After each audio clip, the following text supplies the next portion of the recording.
Coming up on MovieBuff this week, for all vampire lovers, you can sink your teeth into Ethan Hawke in futuristic sci-fi thriller Daybreakers. Meryl Streep is revisiting the past when she gets involved with her ex-husband. In romantic comedy, It's Complicated. And Andy Serkis has been brushing up on all things sex and drugs and rock and roll in order to moonlight as Ian Dury in the latest British flick directed by Matt Whitecross. Death row inmate 4705B was a vampire selected for a month-long study on the effects of blood deprivation. Hands up who has had enough of vampire films. Well, clearly no Hollywood execs, that's for sure. Daybreakers is the latest edition, boasting a futuristic look on a vampire-filled world where the human population is dwindling so much that the fang-toothed blighters are facing the prospect of extinction themselves. That is, unless a crack team of researchers can come up with a way of sustaining the supply of blood to save a world of sucking ghouls. And, of course, as all hope fails, there is a last-minute revelation to save the day. The brothers would tell you it's the Phoenix story. It's you meet a character who is dead and who rises from the ashes. You know, that's really what, at its core, what it's trying to be is how do you go from being the walking dead to an awake and alive human being, which is, you know, has a kind of pertinent allegory for all of us. A lot of us feel we're the walking dead. Ethan Hawke has 2 Academy Award nominations under his belt for one reason. He's good in pretty much every role he plays, but this suits the dark and mysterious side of his abilities, and it must be said, his clearly eccentric personality. As for the story, well, it's a unique look at the genre, which is shot wonderfully using filters to show the contrast between light and day. Needless to say, if you like this genre, it's going to satisfy you and pander to the fantasists that vampirism does exist. But again, it seems to be one in a long line of films that is using zombie and epidemic-based storylines to highlight the current plight of the human race, and, without giving too much away, how it is up to us to save it. If a blood substitute is not found immediately, this will happen to all of us. You look good, Janie. Yeah. You do. You always do. Your hair's shorter. Longer. I like it. Yep, life ain't easy, that's hardly a secret, and it's even more complicated when you're coming of age. There couldn't be a more fitting title for Meryl Streep's and Alec Baldwin's new movie. It's Complicated is a film by the writer of The Holiday and father of the bride, Nancy Meyers, who tells the story of mature couple Jack and Jane who only rediscover their love for each other through, well, divorce. Jane was married to Jake for 19 years. They have 3 children together. They've been divorced for 10 years. Jake is now married to the younger woman he was having an affair with while he was married to Jane. Joe, you are so lucky Jerry is dead. Thank you. You don't have to bump into him. Oh, that's true. But it's only after another man comes into ex-wife Jane's life that triggers Jack to start reclaiming his old territory. With success. OMG, I thought he'd never leave. What are you doing here? And then everything takes a kind of a crazy turn. That it's all just a little bit of history repeating. Oh, God.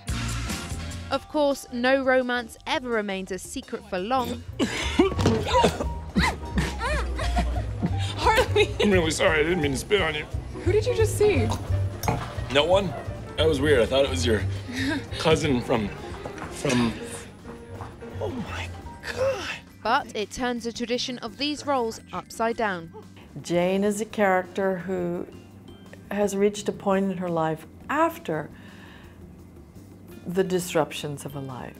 So things are really kind of looking great until Jake re-enters her life.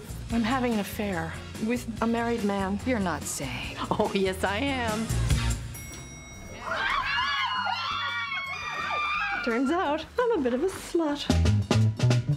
A wonderful laugh with cheerfully brilliant performances by an old-school cast. It's Complicated brings a refreshing twist to the rom-com world.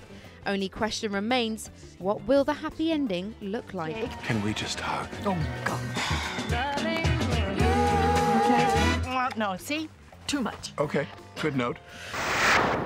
Sex and drugs and rock and roll. That sums up the life of a rock star, doesn't it? Certainly doesn't sum up my life right now. We're in the middle of a very cold London for the launch of this film starring Andy Serkis, and he stars as Ian Dury. We've got lots of stars who've come along to support him and the film, and we've been chatting to all of them. Being chosen for a film with this title, I was on the hunt to find out which of the cast were the most rock and roll. Starting off with the leading man, Andy Serkis, who plays Ian Dury. 1, 2, 3! It's like being naughty. Passion. Convincing as Dury, I think you'll agree, but when it comes to being rock and roll, it wasn't the best start for Andy. He was bang on time to meet the press. Surely a rock star would be fashionably late. Add to that, he does his homework. There was plenty of careful research ahead of the film. One of the things that Sophie Dury said, Ian's widow, said is that Ian had a very, and actually the Blockheads too, they all said very strong right-hand side of his body, and very from hauling the weaker left-hand side of his body around, and all his muscles were wasted from polio on the left-hand side. So I spent a lot of time working out on the right-hand side of my body and not on the other side. There must be something rock and roll about being Andy Serkis. Particularly the school run first thing in the morning. It's pretty sexy, drugs, rock and roll, all of that on the, driving the kids to school in the traffic. Let's move on then. Naomi Harris must be able to help us out. She plays Ian Dury's on-off girlfriend, Denise. Everything you do is for you. And if the rest of us happen to fit along, then that is a bonus. Sex and drugs and rock and roll is the title. You usually associate that with the rock star lifestyle, but that certainly applies to film stars as well, doesn't it? Not me. Not me. OK, I've drawn another blank, and just when I was giving up hope, Toby Jones just offered himself up. Have I ever had any sex? What, you Drugs you or tell rock me. and roll? Yeah. I thought you were going to ask that. Well, no, you can answer that one first, though. Yes. Yes. Yes. Brilliant. But not necessarily in that order. This is, as Andy Serkis put it, a warts and all music biopic, and at the centre is Ian Dury. And having a film made about your life, well, that's as rock and roll as it gets. Magnificent.